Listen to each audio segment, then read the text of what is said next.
యెషయా 9వ అధ్యాయం 6వ వచనం కలిసి చదువుకుందాం. ఏలైనగా మనకు శిశువు పుట్టెను, మనకు కుమారుడు అనుగ్రహించబడెను, ఆయన భుజం మీద రాజ్యభారం ఉండును.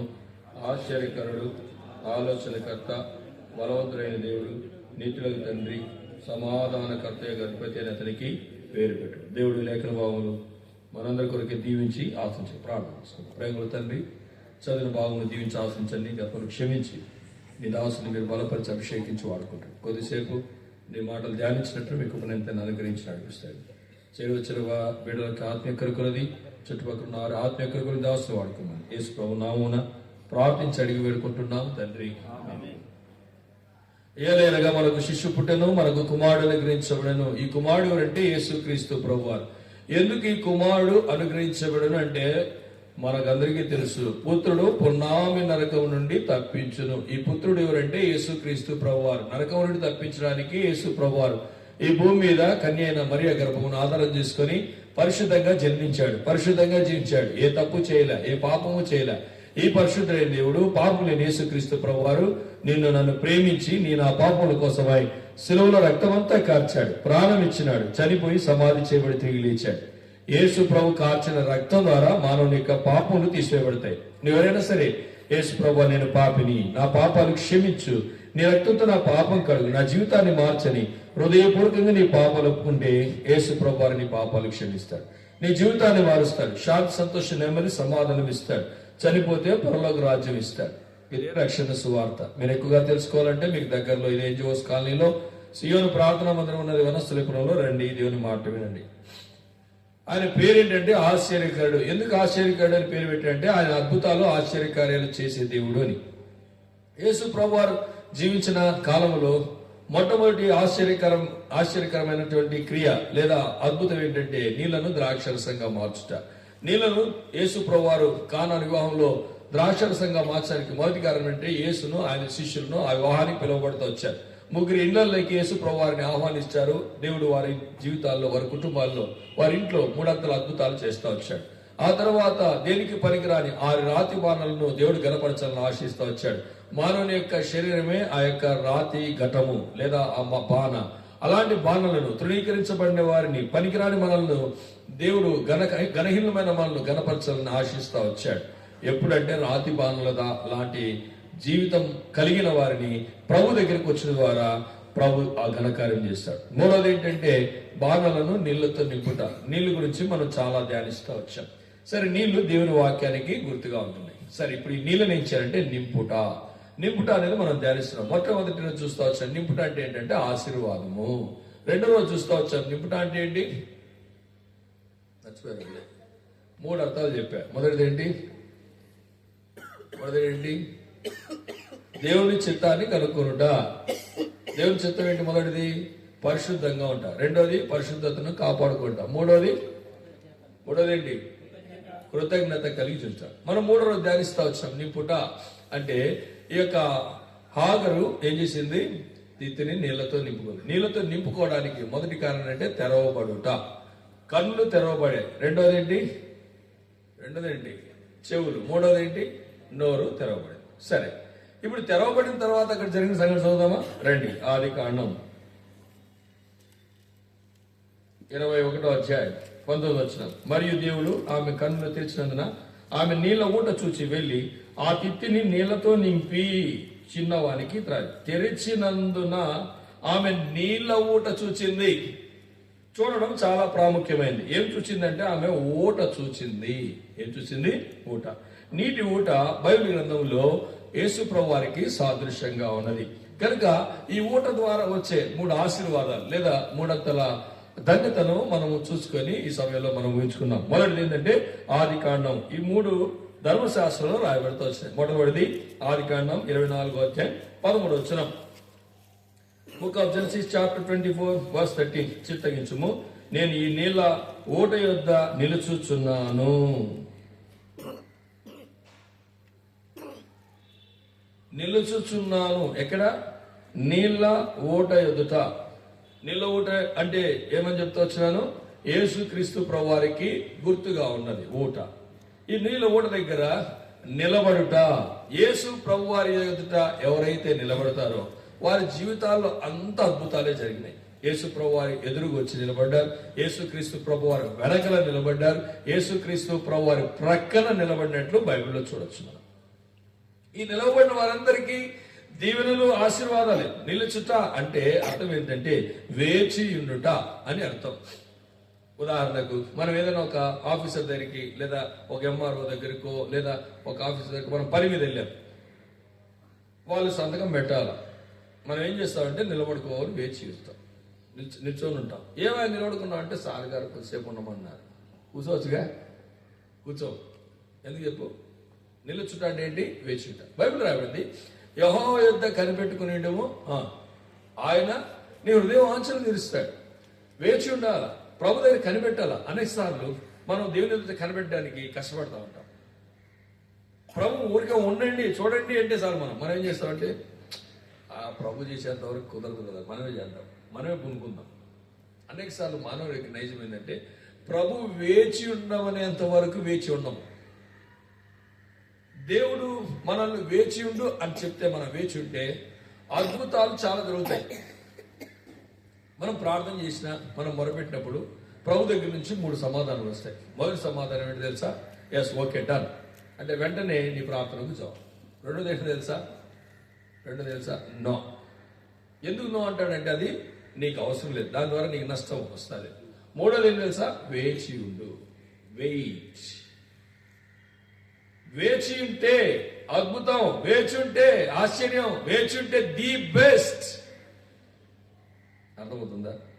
అని అలా వేచి ఉంటే పెళ్లిళ్ళల్లో పేరెంటాలకి వెళ్తే లాస్ట్లో ముక్క కాదు గ్రేవ్ కూడా దొరకదంటారా? ఇది భౌతిక సంబంధం అయితే దొరకపోవచ్చు, కానీ ప్రభు యొక్క వేచి ఉంటు ద్వారా ప్రభు ఏం చేస్తాడు? ది బెస్ట్ ఇస్తాడు. అనేకసార్లు మనం వేచి ఉండడానికి ఇష్టపడం. ప్రభు ఇచ్చేంత వరకు మనం వేచి ఉండం, మనతో మనం ఎప్పుడు నష్టపోతుంటాం. రాత్రి కాలశంలో ప్రభు అంటారు, వేచి ఉంటావా ఊట దగ్గర, నిలబడి ఉంటావా ఊట దగ్గర. నిలబడుకుంటే చాలా కష్టం, కాళ్ళ నొప్పులు వస్తాయి భౌతిక సంబంధంగా, అలాగే ఆత్మ సంబంధం కూడా మనకన్ని బాధల నొప్పులే. వేచి ఉంటే అది ఆశీర్వాదం. ఇది మొదటి. రెండో చూద్దామా? ఆదికాండం 49వ అధ్యాయం 22వ వచనం. Book of Genesis chapter 49 verse 22. యోసేపు ఫలించడి కొమ్మ, ఊట యొద్ద ఫలించడి కొమ్మ. మొట్టమొదటిగా వేచి ఉండాలి. రెండోది ఊట ద్వారా ఏం చేయబడాలా? ఫలించాలా. ఊట దగ్గర ఉండడం ఎంత ప్రాముఖ్యమో ఫలించడం అంతకన్నా ఎక్కువ ప్రాముఖ్యం. ఫలించాలి అంటే ఏం చేయాలి? నా యందు మీరును, యోహాను సువార్త 15వ అధ్యాయం, నా యందు మీరును మీ యందు నా మాటలను నిలిచి ఉండనలా మీకు ఏది ఇష్టమో అది అడుగుడి మీకు అనుగ్రహించండి. అక్కడ రాయబడిన మాట అంటే మీరు బహుగా ఫలించడం వలన నా తండ్రికి మహిమ కలుగు. ఎలా అంట? తీగ ద్రాక్షావళిలో నిలిచుంటేనే గాని తనంతట తాను ఏలాగు ఫలింపదో. ఊట యొద్ద నిలిచి ఉండటం ఎంత ప్రాముఖ్యమో ఆ ఊటలోని సారము తీసుకొని ఫలించడానికన్నా చాలా ప్రాముఖ్యమైనది. మనం ఏం ఫలించాలి? గలతీయులకు రాసిన పత్రిక 5వ అధ్యాయం ఎన్నో వచనం? 23వ వచనం, 22వ వచనం. అయితే ఆత్మఫలమేమనగా ప్రేమ, సంతోషము, సమాధానము, దీర్ఘశాంతము, దయాళుత్వము, మంచితనము, విశ్వాసము, సాత్వికము, ఆశ నిగ్రహం. ఎన్నున్నాయి? 1, 9 కాదు.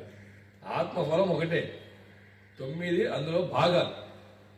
కనుక నువ్వు ఫలించాలి. ప్రభు ఉద్దేశం అంటే ఫలించాలి. ఫలిస్తున్నాం మనం. క్రీస్తులో నిలిచి ఉంటే మనం ఫలిస్తాం. క్రీస్తులో ఉండాలి, క్రీస్తు దగ్గర ఉండాలి, ఊటలో ఉండాలి, అంటు కట్టుబడి ఉండాలి. ఆ కొమ్మ ద్రాక్షవళి నుంచి వేరైందంటే ఏమైపోతుంది? అర్థం ఏంటి? ఊట ద్వారా ఫలించడానికి అర్థం ఏంటి? Fellowship with God. రాత్రి కూడా మనం చూస్తూ వచ్చాం అనుకుంటా, రాత్రి ఉదయం చెప్తూ వచ్చాం. ప్రభుతో, ప్రభు బిడ్డలతో సహవాసం. అందుకని డైరెక్టర్ భక్సింగ్ గారు ఆరంభించిన ఈ పరిచయంలో 4 ప్రాముఖ్యమైన. మొదటిది అపోస్తుల బోధ, రెండో సహవాసము, మూడోది రొట్టె విచ్చుట, 4వది ప్రార్థన చేయడం. ఇందులో రెండోది ఏంటంటే సహవాసం, ఫెలోషిప్.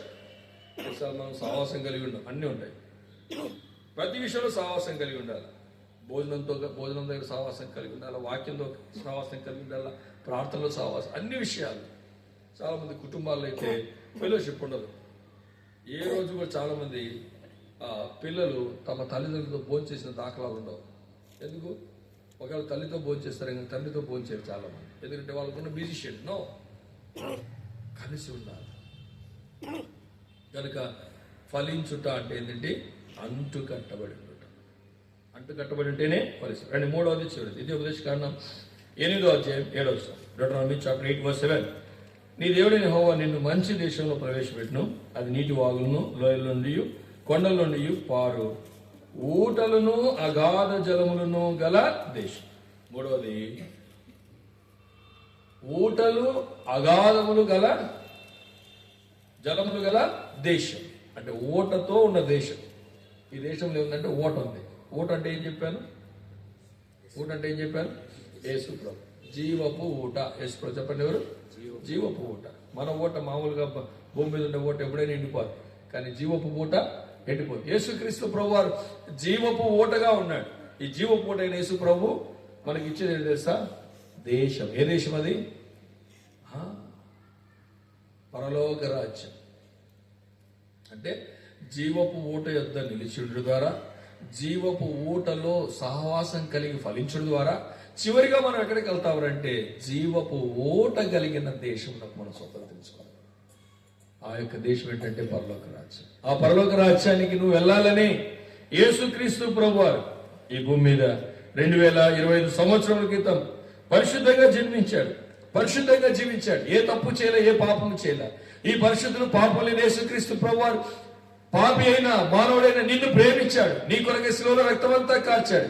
నీవు నేను చేతులతో పాపం చేస్తే యేసు ప్రభువారి చేతులలో మేకను కొట్టించుకున్నాడు. నీవు నేను కాళ్ళతో పొలాని చోట్లకెళ్ళి పాపం చేస్తే యేసు ప్రభువారి కాళ్ళలో మేక కొట్టించుకున్నాడు. నీవు నేను చెడు చూపు చూసి, చెడు మాటలు మాట్లాడి, చెడు మాటలు విని, చెడు తలచినందుకు యేసు ప్రభు తల మీద ముళ్ళకిరీటం పెట్టబడింది. నీవు నేను శరీరేచ్ఛతో, కామేచ్ఛతో చేసిన పాపాన్ని బట్టి యేసుక్రీస్తు ప్రభువారి వీపున కోడాదెబ్బలు తిన్నాడు.